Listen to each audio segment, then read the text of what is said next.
ये जो रोष है ये रेवरे खेल टीचर्स का है, जो लगातार काम भी करते रहे और आश्वासनों का शिकार होते रहे। आश्वासन इस प्रकार मिले कि आपकी सैलरी बढ़ा देंगे, प्रोबेशन पीरियड घटा देंगे, और साथ ही साथ आपको तस्वीरें दिखा रहे हैं पुलिस का पूरा तंत्र इनको रोकने के लिए लगा है। और ये जो दृश्य है भाजपा कार्यालय के बिल्कुल बाहर है, और तस्वीरें देखिए किस प्रकार है।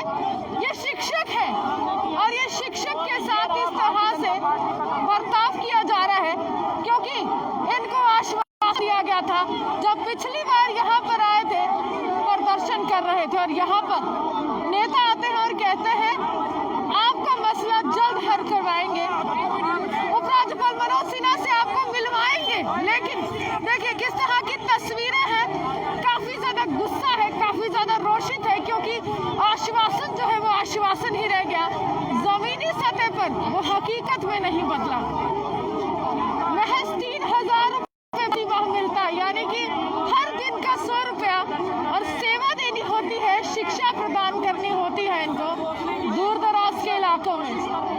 कहते हैं कि परिवार का संचालन नहीं हो पाता, कहते हैं कि आखिरकार आप ही बताएं, जब नेताओं की सैलरी इतनी होती है तो वो कहते हैं कि गुजारा नहीं हो पाता, तो जब आम इंसान जो महज 100 रुपये प्रतिदिन पाता है और 3000 रुपये प्रति माह पाता है, वो घर का गुजारा कैसे कर पाएगा। घेराव करने की कोशिश है, और ये सामने जो दृश्य आपको दिखा रही हूँ, बिल्कुल सामने भाजपा का कार्यालय है। हो सकता है अंदर कुछ नेता भी मौजूद हो, लेकिन तस्वीरें आपको दिखा रहे हैं कितना गुस्सा है। आप ही बताइए, महज 3000 रुपये है, यहाँ पर गुजारा कैसे होगा। प्रोबेशन पीरियड घटाने की बात की गई थी, लेकिन उस पर भी असमंजस की स्थिति बरकरार है। उम्मीद की किरण, मशहूर डायलॉग, मशहूर स्लोगन राज्यपाल मनोज सिन्हा से ही थी, लेकिन और यहाँ पर बहुत सारी बेटियां जो हैं मिलाने की बात की गई थी। पिछली बार कभी प्रदर्शन करते, लेकिन इस बार एक बार फिर से प्रदर्शन देखते हैं। बहुत सारी ऐसी मांगे लेकर ये भारतीय जनता पार्टी के और कौन जो है इनको यहाँ पर आश्वासन देकर जाता था कि हर एक व्यक्ति आर्थिक तौर पर खुद को कमजोर महसूस कर रहा है। हर एक व्यक्ति जो है काफी ज्यादा परेशानी का सामना कर रहा है कोरोना काल के बाद। लेकिन सवाल यही उठता है कि पुलिस का तंत्र जिनको रोकने के लिए लगाया गया है वो शिक्षक है, एक तरह से देश का निर्माण करते हैं, एक तरह से महीने में इनको देश को शिक्षा प्रदान करते हैं, खिलाड़ी बनाते हैं। एक बार फिर से भाजपा के ऑफिस के बाहर आए हैं, कार्यालय के बाहर आए हैं और प्रदर्शन कर रहे हैं। आपकी स्थिति बिल्कुल जस की तस से बदली नहीं है। मैडम, हमारे पास कोई और रास्ता नहीं है, क्योंकि जब भी हम मांग कर रहे हैं, हम डिमांड कर रहे हैं, हमें खाली आश्वासन मिल रहा है। इससे पहले भी हम 26 दिसंबर को यहाँ पे आए थे, तब हमें आश्वासन दिया गया था कि आपकी जो फाइल है उस पर काम किया जाएगा फास्ट ट्रैक बेस पे, और आपको LG साहब से मिलाया जाएगा। ना हमारे फाइल पे कोई प्रोसेस हुआ है, ना कुछ उस पर काम हुआ है अभी तक, और ना ही उन्होंने LG से मिलाया है। इसलिए हम आज मजबूर हो गए फिर बीजेपी के ऑफिस के घेराव करने के लिए। तो क्या कहा गया था, कितने दिनों में मिला देंगे? मैडम, तब उन्होंने ऑन मीडिया ये बोला था कि हमें 2-3 दिन या 4 दिन में आपको LG सर से मिलाएंगे, लेकिन आज 25 दिन हो गए, वहाँ से कोई रिस्पांस नहीं है कि कब मिलेंगे, क्यों नहीं मिलेंगे, कुछ भी नहीं बोला जा रहा है। उठता है जब SRO 202 के साथ आपकी फाइल मौजूद थी, तो आपकी फाइल के साथ उस तरह से बर्ताव क्यों नहीं किया गया जो SRO 202 के साथ? मैडम, यही तो प्रॉब्लम है। SRO 202 की कमेटी और हमारी कमेटी एक ही दिन बनाई गई थी, लेकिन SRO 202 का मसला उन्होंने हल कर दिया। अगर देखा जाए कि वो SRO 202 के जो एम्प्लॉइज थे वो वहाँ पे कम से कम बेसिक सैलरीज और अदर बेनिफिट्स ले रहे थे, लेकिन हम 3000 ले रहे हैं और अभी तक भी हमारे उस कमेटी ने कोई डिसीजन नहीं दिया है। इसलिए हम मजबूर है सड़कों पे आके। एक तरह से यहाँ पर बेटियों को पढ़ाने की बात करती है, और यहाँ पर ये देखा जा रहा है कि यहाँ पर लड़कियाँ भी है, युवतियाँ भी है जो खुद भी शिक्षक है, वो पढ़ा भी रही है और आगे देश को बढ़ा रही है, लेकिन उनकी जो स्थिति है वो कहीं ना कहीं बच्चे बनने लगे हैं। मैडम हम इसी चीज़ से खफा है गवर्नमेंट से। एक साइड से बोल रहे हैं बेटी पढ़ाओ बेटी बचाओ, लेकिन आप देख रहे हैं खुद बेटियां रोड पे हैं। एक साइड से बोल रहे हैं मन की बात, हर सैटरडे हर संडे को मन की बात प्राइम मिनिस्टर सुना रहे हैं, लेकिन आज तक यूथ की मन की बात नहीं सुन रहे। इसीलिए हम मजबूर हैं यहाँ पे आके, इसलिए हमारे पास और कोई भी रास्ता नहीं बचा है। अभी हम गवर्नमेंट से रिक्वेस्ट करते हैं कि हमारी जो जेन्युइन डिमांड्स है 2 ईयर प्रोविजन पीरियड जैसे कि अदर यूटीज में है, और कम से कम हमारा जो बेसिक सैलरी होना चाहिए, और 26 जनवरी तक जो हमारे प्रोटेस्ट है 48 आवर्स का चलेगा। उसके बाद हम 26 जनवरी तक उनको गवर्नमेंट को हम अपील करते हैं कि 26 जनवरी तक हमारी फाइल पे प्रोसेस किया जाए, हमारे फाइल पे काम किया जाएगा, और जो कमेटी बनी है उसका डिसीजन लाया जाए 26 जनवरी तक। अगर गवर्नमेंट में उसमें भी नाकाम रही कि वो 26 जनवरी तक उनने कोई डिसीजन नहीं दिया, तो AJKRTF ने ये डिसाइड किया है कि हम जंतर मंतर पे जाएंगे, हम पार्लियामेंट हाउस के सामने जाके प्रदर्शन करेंगे। यानी दिल्ली आखिरी रास्ता है, राजधानी। मैडम हमारे पास और कोई रास्ता ही नहीं बचा, क्योंकि जिसके भी पास जाते हैं खाली आश्वासन मिलता जा रहा है और बाकी हमारी सुनवाई कोई नहीं कर रहा है। इसलिए हम मजबूर है, हमारी फैमिली जो हमारी जो बच्चे हैं वो सफ़र कर रहे हैं। मेरा एक बेटा है, मैं उसके लिए दूध पूरा नहीं कर पाता हूँ इन 3000 से, तो मैं बाकी जो घर की ज़रूरत है वो कैसे पूरे कर पाऊँ। इसलिए हमारे पास और कोई रास्ता नहीं है सड़क पे आने के वजह। चले, भाजपा का कार्यालय है, केंद्र में सत्ता है इनकी और केंद्र शासित प्रदेश बना चुके हैं, और यहाँ पर ये कहा गया था कि केंद्र सरकार की तमाम योजनाएं जम्मू कश्मीर में आएंगी, लेकिन सवाल ये उठता है कि यहाँ पर ना तो मिनिमम वेजेस एक्ट आया है, क्योंकि डेली वेजेस भी इसी तरह से बात कर रहे हैं, SPOs भी इसी तरह से बात कर रहे हैं, रेबरे खेल से जुड़े टीचर्स भी इसी तरह से बात कर रहे हैं, और यहाँ पर तस्वीरें इस प्रकार है कि तमाम जो शिक्षक हैं, जो खिलाड़ी हैं, जो अंतर्राष्ट्रीय स्तर पर भारत का नाम रोशन कर चुके हैं, वो आज इसी तरह से भाजपा कार्यालय के बाहर घेराव कर रहे हैं। अंदर कुछ नेता भी होंगे, लेकिन कहीं ना कहीं इनका रोष देखकर बाहर नहीं आ रहे हैं। तस्वीरें किस प्रकार है आपको दिखाने की कोशिश कर रहे हैं। पुलिस का पूरा तंत्र है जो रोकने के लिए खड़ा है, और जो शिक्षक है यहाँ पर वो जस से तस जो है वो नहीं हो रहे हैं। देखिए धीरज, धीरज, धीरज,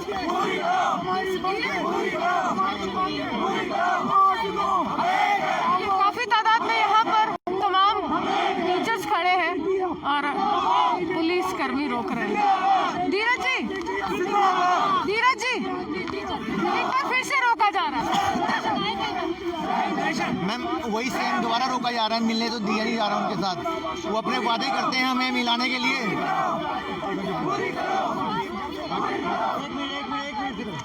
एक मिनट खामोश। मैम हो सकता है कुछ गलत बोलूं, लेकिन मैं धीरज सलारिया, वाइस प्रेसिडेंट रेबरे खेल फिजिकल एजुकेशन टीचर्स यूनियन का। मैम मैं आज ये समझता हूँ कि जम्मू यूटी में जो एम्प्लॉय हैं हमारे वो गुलाम हो चुके हैं। ठीक है, आज हमें ऐसा लगता है जैसे हमारे ऊपर अंग्रेजी सरकार चल रही है, क्योंकि बड़े लेवल पे डेवलपमेंट हो रही है। यहाँ पे टनल्स वगैरह बन रहे हैं, यहाँ पे पुल फ्लाईओवर बन रहे हैं, लेकिन जो ये पढ़ा लिखा एम्प्लॉय है ये 100 रुपीज़ में अपने बच्चों को, ये अनंतनाग से आए या पुंछ से आए हैं, ये अपने बच्चों को कैसे पालेंगे? ये कौन सा हमारे ऊपर हुकूमत चल रही है? अब क्या करें, हम क्रांतिकारी क्रांति चलाएं अपनी, हम बच्चों को सिखाते हैं। बच्चे हम अगर बच्चों को तैयार कर सकते हैं, हमारे बच्चों को कौन तैयार करेगा? उनके लिए कौन करेगा फीडिंग? उनके लिए कौन देगा हमें? उनको हमने कैसे सर्वाइव करना है? हम अगर स्कूल में लोगों के बच्चे हर एक अपने जम्मू कश्मीर के, हम भी जम्मू कश्मीर के बच्चे हैं, भारत के बेटे हैं हम, ठीक है, तो हमारे साथ कौन सी जस्टिस हो रही है यहाँ पे? हमारे ऊपर तो ये फिर वही अंग्रेजी रूल चल रहे हैं हमारे ऊपर। हम क्या करें अब? हम तो फिर दोबारा दिनों में मिलाने की बात की गई थी उपराज्यपाल। मैम बोला था हफ्ते तक, फिर फोन आते हैं हाँ हो रहा है, कहाँ हुआ कुछ आज तक?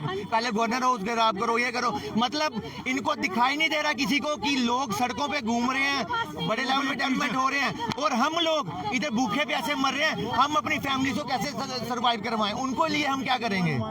उनके लिए कौन सोचेगा? ये मतलब एक मैं पढ़े लिख के एक PID MPhil करके नेशनल इंटरनेशनल खेल के वो यूथ यहाँ पे खज्जल है, सड़कों पे खज्जल है, इनको कोई परवाह नहीं। देश की सुरक्षा करते हैं वो आपके सामने और आप देश बनाते हैं। ये तस्वीरें कहीं ना कहीं विडंबना पैदा करती है कि जम्मू कश्मीर की बदनसीबी। मैम देखो, सर की अपनी ड्यूटी है, उनको हम सल्यूट करते हैं, ठीक है, वो रोकेंगे, उनको भी पता है। नेता कहाँ? नेता अंदर हैं, चाय पी रहे हैं, खा रहे हैं जो उनको मिल रहा है खाने के लिए। हम इसमें बिल्कुल क्लियर कट है मैं आप खास करके मीडिया से गुजारिश करता हूँ, क्योंकि मीडिया जो है बहुत पावरफुल है आज के दौर में। हमारे यहाँ जो है ये बदकिस्मती है कि हर बार जो है रैब्रे खेल टीचर को जो है डेली वेजर और NYC के साथ लगाया जाता है, मगर ऐसा नहीं है। ये कैबिनेट में एक पॉलिसी बनी है, पॉलिसी के तहत उन्होंने इसको पास किया है और उसके बाद जो है जोन लेवल पर जो है वहाँ पर क्राइटेरिया बना है कि कौन कौन से बच्चे जो है इसमें आएंगे आगे। उसके बाद जो है वाइवा हुआ है, उसके बाद जो डिप्टी कमिश्नर जो हर जिला के थे वो चेयरमैन थे, उसके बाद जो एम्प्लॉयमेंट ऑफिसर वो उसकी मेंबर थी, उसके बाद डिस्ट्रिक्ट ऑफिसर मेंबर था, ZPO हेडक्वार्टर मेंबर था। हम एक पॉलिसी के तहत आए हुए हैं और इन्होंने खुद, यानी इस वक्त जो हमारी गवर्नमेंट है उन्होंने खुद जो है उस वक्त जब पॉलिसी बनाई थी कि इस पॉलिसी में अमेंडमेंट हो सकती है। अब हमारी ये गुजारिश है इनसे कि हम कोई एंटी नेशनल बात नहीं करेंगे, हम कोई ऐसा काम नहीं करेंगे जिसकी वजह से हमारा टीचर तबका जो है बदनाम हो। हमारी सीधा सिंपल सी बात ये है कि हमारे साथी जो है 40+ हैं, कुछ 38 हैं, कुछ की शादियां हुई हैं, कुछ के बच्चे हैं, कुछ के पेरेंट्स बीमार हैं। 100 रुपये आप मुझे बताएं, 100 रुपये में आज के दौर में क्या इतनी महंगाई होने के बावजूद क्या हम 100 रुपये में सरवाइव कर सकते हैं? और 12 ऐसा नहीं है, हम हर एक से मिले। जो हमारे एक्स गवर्नर साहब थे सत्यपाल मलिक साहब, उनके पास हमारी टेबल पर फाइल गई, मुरमुरू साहब के पास टेबल पर फाइल गई, जो हमारे मनोज सिन्हा साहब हैं इनके पास फाइल गई, और हमारे जितने भी स्टेट्स के जितने भी पॉलिटिकल लीडर हैं उन तक हमने अप्रोच की। इवन के जो हमारे BJP के जो है स्टेट प्रेसिडेंट जो है रविंद्र रैना जी, उनके पास हम गए, उनको हमने फाइल दी, उनको मेमोरेंडम, उन्होंने कहा कि बड़ा जल्दी हो जाएगा आपका मसला। और हमें ये समझ नहीं आ रही है कि कब होगा, जब हम बूढ़े हो जाएंगे, जब हम 7 साल के अंदर जो है रिटायर हो जाएंगे। अच्छे दिन आएंगे ये भी कहा गया, ये कहा था, अभी तक तो हमें दिख नहीं रहा है, अभी तक हमें नहीं दिख रहा है मैडम, अच्छे दिन आए हैं। हमारे साथ इन्होंने 12 हमारे साथ आश्वासन दिए हैं, लेकिन आज चाहते हैं हम प्रैक्टिकली ये काम हो और जल्द से जल्द जो कमेटी इस पर बनाई गई वो कमेटी जल्द से जल्द फैसला दिया जाए। आप लोगों के लिए ये भी कहा जाता है कि बैकडोर एंट्रीज हुई और साथ ही साथ कहा जाता है कि पिछली सरकारों ने गलत किया, हम क्या अगर इसमें मैडम कई फॉल्ट है तो ये ब्यूरोक्रेट थ्रू हुई है। DC साहिबान इसमें चेयरमैन थे, बाज़ाब्ता क्राइटेरिया के थ्रू हम आए हैं, इंटरव्यू हमने पास किया है। इसमें अगर कहीं ना कहीं कोई ये कहता है कि बैकडोर एंट्री आपकी है, कोई ना कोई कहता है कि बैकडोर, क्योंकि मैंने भी कुछ इंटरेस्ट सुने हैं, अगर बैकडोर एंट्री है तो ये पॉलिसी वो देखे जिस पॉलिसी में PDP सरकार और BJP सरकार दोनों थे, उन्होंने पॉलिसी बनाई थी, हमने तो नहीं बनाई। पॉलिसी उन्होंने बनाई और उस पॉलिसी के तहत हमें लगाया, और उसके बाद उन्होंने पहले ही उस पॉलिसी में ये कहा कि जो बंदा है जिसके पॉइंट्स होंगे वो वाइवे तक पहुंचेगा। और IAS कैडर के जितने भी डिप्टी कमिश्नर थे डिस्ट्रिक्ट में वो चेयरमैन थे। इसका मतलब है कि पूरे स्टेट में जितने भी डिप्टी कश्मीरी थे जो चेयरमैन थे, इसका ब्यूरोक्रेट्स पे सवाल उठा रहे नहीं, यही इसका मतलब है कि वो गलत उन्होंने किया। पॉलिसी तो गवर्नमेंट ने बनाई है ना। ये मैं सीधा कहूँ। खास बात यह है कि जिस टाइम फिर ये इंटरव्यू हुआ और उस टाइम कोई गवर्नमेंट नहीं थी यहाँ पर LG एडमिनिस्ट्रेशन थी, साफ शफाफ से ये हुआ। अगर इसमें किसी जगह पर फॉल्ट है तो उसका कसूरवार भी गवर्नमेंट है, उनको देखना चाहिए किस जगह पर है। ये मैम पहले मुझे J&K में पहले कोई फोरम है जिसके जितने भी टीचर हैं, ये 10th या 12th पास नहीं है, जितने भी टीचर हैं ये MPhil हैं, PhD है, नेट सेट है, गोल्ड मेडलिस्ट है, और इतने पढ़े लिखने के बावजूद आप 3000 रुपया दे रहे हो। आप दूसरी जो जितनी भी हमारी यूनियन टेरिटरीज है वहाँ पर देखो टीचर का स्किल्स क्या है, वहाँ देखो आप फिजिकल टीचर को क्या दे रहे हैं। जम्मू कश्मीर केंद्र शासित प्रदेश बना है, कुछ बदला है यहाँ? नहीं, हमें तो नहीं लग रहा है, हमें नहीं दिखा मैडम, क्योंकि 3000 की सैलरी में हमें तो नहीं दिख रहा है कि कुछ 3000 सैलरी में क्या दिखा। नहीं मैडम, अभी तक कुछ नहीं बदला, हमें देखने को नहीं मिला, कुछ भी नहीं बदला अभी तक। और हम किसी भी गवर्नमेंट के खिलाफ नहीं है, हम सीधा ये इनसे रिक्वेस्ट करते हैं कि हमारा जो मसला है 2-2.5 साल से आपको हम बार बार कह रहे हैं, बार मिल रहे हैं। जब हमारे डिस्ट्रिक्ट में कोई भी जो है BJP का जो अध्यक्ष जाता है उससे हम मिलते हैं, वो हमें यकीन दिलाते हैं बस अब हो जाएगा। वो कब होगा हमें बताओ। हमारे कुछ साथी है, मेरे डिस्ट्रिक्ट के कुछ साथी है जो एवरेज हो चुके हैं, जॉब लगी है उनकी मगर एवरेज हो चुके हैं, अब दूसरी किसी जॉब में वो अप्लाई कर ही नहीं सकते। और मुझे ये अफसोस के साथ कहना पड़ता है कि इतनी क्वालिफिकेशन करने के बाद हमें फिर क्या ज़रूरत है जॉब करने की, हमें फिर और कुछ करना था। हम बहुत दुखी है, ये फैक्ट कह रहा हूँ मैं, कि जहाँ टीचर जो है, टीचर कौम को बनाता है, कोई पॉलिटिकल लीडर कौम को नहीं बनाता है, टीचर बनाता है। और अगर टीचरों के साथ इतना गलत हो रहा है तो हम फिर कहाँ हम कहेंगे कि ये मॉडर्न दौर चल रहा है, हम इतना करेंगे। हरियाणा पंजाब की बहुत बात की जाती है, लेकिन जब यहाँ पर मेडल लेकर आते हैं तो नेता सिर्फ एक ट्वीट कर देते हैं और उसके बाद भूल जाओ। वही तो बदकिस्मती है।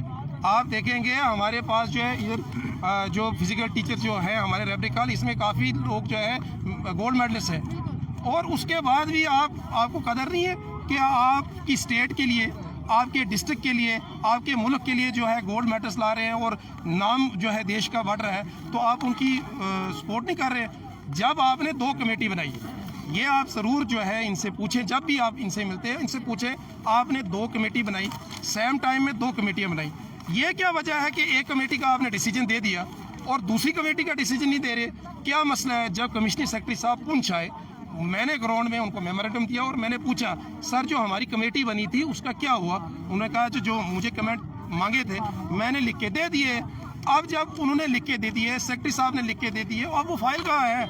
हमें तो ये बताइए वो फाइल रखी कहाँ है? भी नहीं आ रहा है मैडम, इसलिए हमने 48 आवर्स का जो ये पीसफुल प्रोटेस्ट दिया है, इसके बाद 48 घंटे आप यहाँ पर रुकेंगे? मैडम हमने 48 आवर्स का रखा है, हम 48 आवर्स यहीं पर रहेंगे और उसके बाद 26 तारीख तक हम गवर्नमेंट को टाइम दे रहे हैं। 26 तारीख पर अगर हमारी डिमांड पूरी नहीं हुई तो हम राजभवन का हम पार्लियामेंट का घेराव करेंगे, हम पार्लियामेंट तक, और हम यहाँ से पैदल मार्च करेंगे वहाँ तक, दिल्ली जाएंगे, दिल्ली के लिए हम जाएंगे, यहाँ से दिल्ली जाएंगे, हम जंतर मंतर में बैठेंगे, जंतर मंतर में बैठेंगे यहाँ पे। इनसे जो है इनसे पूछे, तो आप भी पूछे क्योंकि आप तो हर जगह जाते हैं, इनसे पूछे वो फाइल कहाँ पे, कम से कम वो कौन खा गया वो फाइल, मैडम वो कहाँ पर है? जब कमिश्नर सेक्रेटरी आपके स्पोर्ट्स के कह रहे हैं कि हमने कमेंट लिख के दे दिए, आपके जितने भी मेंबर थे वो कह रहे हैं लिख के दे दिया, जब हम मिलते हैं, हाँ वो कमेटी का डिसीजन आने वाला है, हम आपको कर देंगे। हमारी इनसे मोतबाना गुजारिश है, खुदा रहा हमारा जो है फ्यूचर सेव करो। हमारे टीचर जो है काफ़ी जो है मेंटली हरास है आज के डेट में। अगर घर में जो है घर वालों से अगर हम पैसे मांगे, मदर से, ये वो कह रहे हैं कि आप तो हमने पढ़ाना था, आपको पढ़ा दिया, आपकी जॉब लगनी थी, अब आप हमसे क्या मांग रहे हो? 3000 में कहाँ हम सर्वाइव कर पाते? उसके बाद भी वो नेताओं की तो पेंशन भी बहुत ज्यादा होती है। नेताओं की तो सुभान अल्लाह, उनकी तो पेंशन भी बहुत है और उनके और भी बहुत सारे काम है। उनको जो है यहीं किसी भी डिस्ट्रिक्ट में जाएंगे तो उनको VIP ट्रीटमेंट मिला, और उसके साथ साथ में मुझे लगता है कहीं ना कहीं इस चीज़ को इग्नोर किया जा रहा है। हमारी 12 इनसे बात हुई है, जो हमारे डिस्ट्रिक्ट प्रेसिडेंट है बीजेपी के पुंछ के शरीफ चिश्ती साहब, उनसे मैं खुद पर्सनली मिला हूँ, उनसे हमारी बात हुई, उनको मेमोरेंडम, उन्होंने कहा कि हम बात करेंगे। वो जम्मू में ही है, उन्होंने कहा हम बात करेंगे। अब मुझे ये समझ नहीं आ रहा है कि जब हम पूरी जितनी भी जो है जम्मू कश्मीर की जो बीजेपी हमारी लीडर्स हैं उन सब से मिले, और अगर डिसीजन सत्यपाल मलिक साहब जो है, गवर्नर साहब जो है वो ले सकते हैं SRO 202 का, तो यहाँ तो मसला ही नहीं है। वहाँ तो 70,000 का मसला था, यहाँ तो 3000 बंदों का मसला है। कर दो इनको, यही तो है। आप देखो फिट इंडिया के तहत इस वक्त स्टेट में अगर सबसे ज्यादा कोई काम कर रहे हैं तो रेबरी खेल कर रहा है। बैक टू विलेज में देखो, बैक टू विलेज में सबसे ज्यादा काम देख सकते हैं, जम्मू कश्मीर टॉप पर है, फिट इंडिया में टॉप पर है। वो किसकी वजह से? आप देखिए सलीम रहमान साहब का ट्वीट, उसमें भी उन्होंने रेबर खेल का नाम मेंशन किया है, क्योंकि वो टॉप आया है जम्मू कश्मीर स्टेट, जम्मू कश्मीर UT, लेकिन भी काफी देखे होंगे, उस पर कोई ट्वीट आया नहीं? उस पर कोई ट्वीट नहीं आया आज तक। हम जब पर्सनली उनसे मिलते हैं, हमारी डेपुटेशन उनके पास जाती है तो पूरा आश्वासन दिया जाता है, लेकिन ग्राउंड लेवल पर हम जब देखते हैं तो जीरो। वहाँ पर उन्होंने एक कमेटी का फैसला तो सुनाया, सेम अगर एक ही दिन कमेटी बनी थी, लेकिन ये क्या हुआ, कहाँ से कहाँ इस पर खामी रह गई कि उनका जो रिजल्ट है वो आया, लेकिन हमारा वही का वही है। हम जहाँ बैक टू विलेज जो है गवर्नमेंट ऑफ इंडिया ने शुरू किया कि बैक टू विलेज करो जी, और बैक टू विलेज में आप सर्वे कर सकते हो, देख सकते हो बैक टू विलेज में सबसे ज्यादा काम अगर किसी ने किया है तो रेबरे खेल ने किया।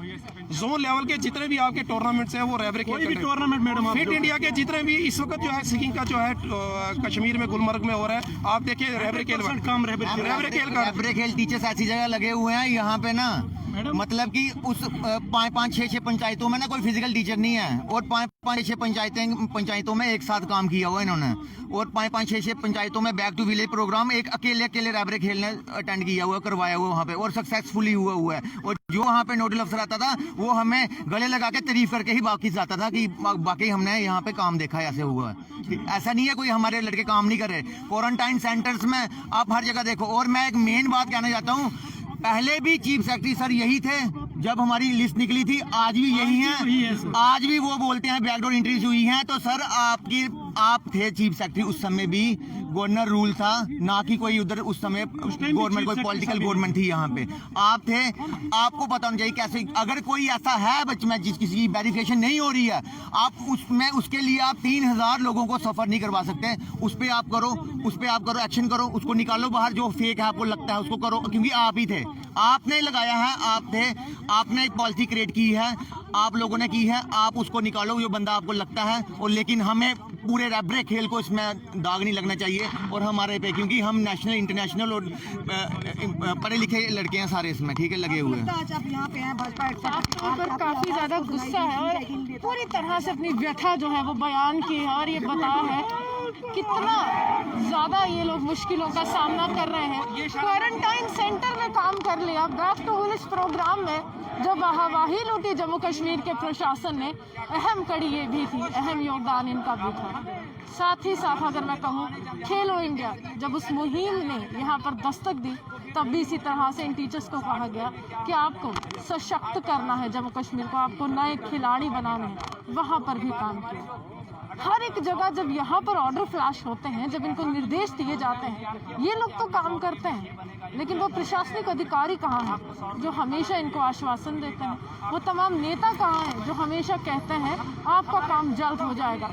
ये एक विडंबना ही माने कि हर बार ये कहा जाता है काम जल्द हो जाएगा, टाल मटोल की नीति अपनाई जाती है, लेकिन समय सीमा तय नहीं की जाती, क्योंकि ये 3000 लोग नहीं हैं बल्कि 3000 परिवार हैं जो इसी तरह से काफ़ी ज़्यादा मुश्किलों का सामना कर रहे हैं। अंतर्राष्ट्रीय स्तर पर भारत का नाम रोशन कर चुके हैं, राष्ट्रीय स्तर पर कर चुके हैं, मेडल ला चुके हैं। जब ये लोग एक खिलाड़ी के रूप में किसी और देश में या फिर किसी और राज्य में जाते होंगे, जम्मू कश्मीर में भारत का नाम रोशन करते हुए, तब इनके जहन में सिर्फ भारत होगा, जम्मू कश्मीर होगा। लेकिन क्या उन नेताओं के जहन में इनका परिवार है? क्या वो नेता जो है, जो लगातार इनसे कहते रहे कि आपका काम जल्द होगा, उपराज्यपाल मनोज सिन्हा से आपकी मुलाकात करवाई जाएगी, क्या वो नेता आज सामने आएंगे? क्योंकि सन्नाटा यहाँ पर पसरा है और ये सन्नाटा ये बयां कर रहा है कि अंदर से कोई भी नेता जो है वो बाहर नहीं आया है। और आश्वासन पिछली बार भी मिला था कि उपराज्यपाल मनोज सिन्हा से जल्द मिलवाया जाएगा। आखिरकार मुलाकात कब होगी, कब इस समस्या का हल होगा, कब समाधान होगा, ये कोई नहीं जानता, क्योंकि जम्मू कश्मीर में जब भी किसी भी व्यक्ति को अपने अधिकार पाने होते हैं, सहारा वो प्रदर्शन का ही लेता है। इसी के साथ वीडियो जर्नलिस्ट अर्जुन के साथ मैं रूहानी आपसे विदा लेती हूँ।